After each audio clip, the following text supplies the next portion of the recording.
So I've been dragging my feet on making this video. Probably wouldn't be dragging them so much if I hadn't have seen news coverage out there and doing their thing. These are my thoughts from a few days ago, and yeah, they my thoughts have been kind of fluid on this a little bit.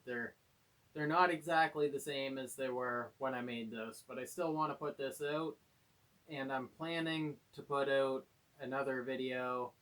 They'll be responding to the video that Lauren Southern put out on this topic. So that might end up being better. If you want to, just wait for that one. Before I get into this video, I just want to preface this with this is my outlook. Nobody's obligated to share it. I'm going to share what my thoughts are, but this isn't me being bossy and telling anybody, like, this is exactly how you must think. Like, if you want to have a discussion or a dialogue, feel free to chime in the comments, but yeah, just wanted to get that out of the way. I was thinking to do this video yesterday. I probably should have, but unfortunately I didn't. The footage that you saw at the beginning of this video, and then most likely at the end of this video too, is from a fire that took place at the church in Indian Brook.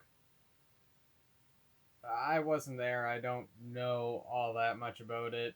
I know what's going on in the current atmosphere in Canada right now, all across the northern part of the continent. There is a lot of pain coming to the surface with the rediscovery and the recovery of all of these children's bodies that are being found at former residential and day school sites.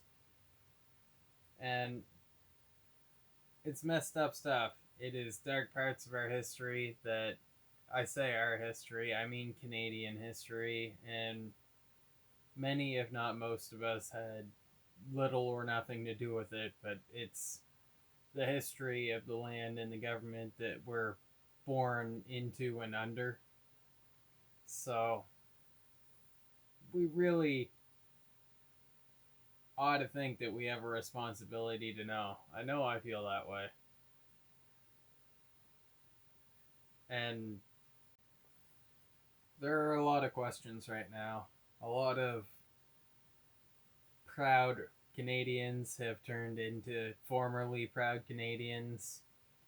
Some people who are still proud Canadians having this pushed right into their faces, despite the fact that they're still proud of their government and all that sort of thing.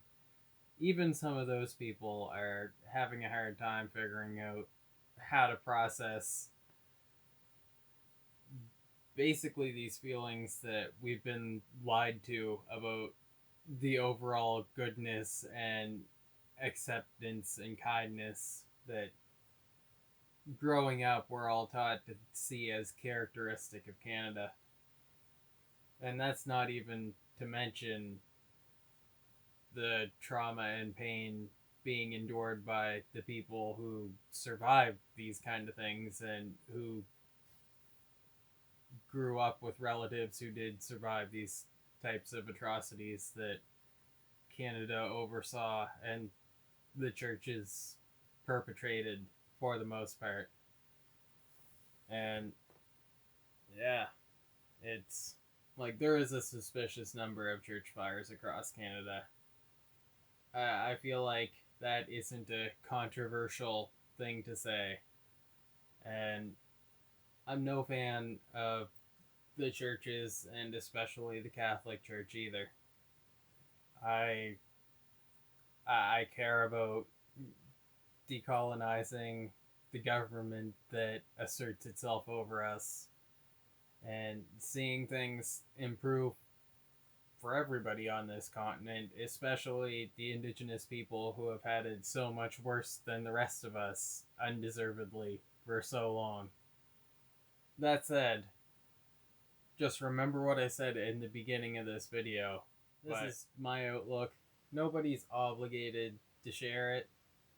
I'm going to share what my thoughts are, but this isn't me being bossy and telling anybody, like, this is exactly how you must removal think. Of the Catholic churches and the churches in general, especially from the reserves. Personally, I would like to see people, like, in the reserves themselves come to the decision to move away from Christianity and Catholicism, being in the perspective of myself and a lot of other people that I know, the religion that oppressed the indigenous people of this continent.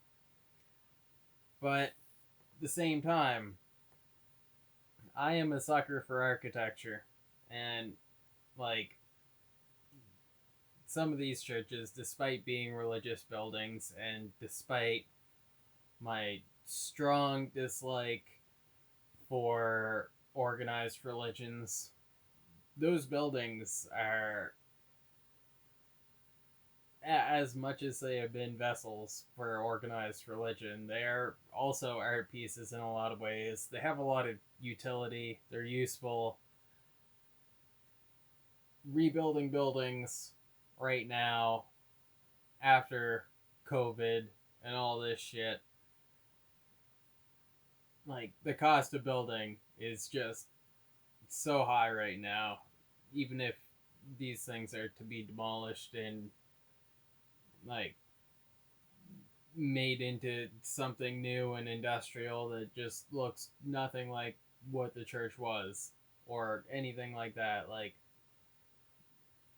the point I'm trying to get to is, it could be decided to repurpose these church buildings for other things that aren't related to Christianity.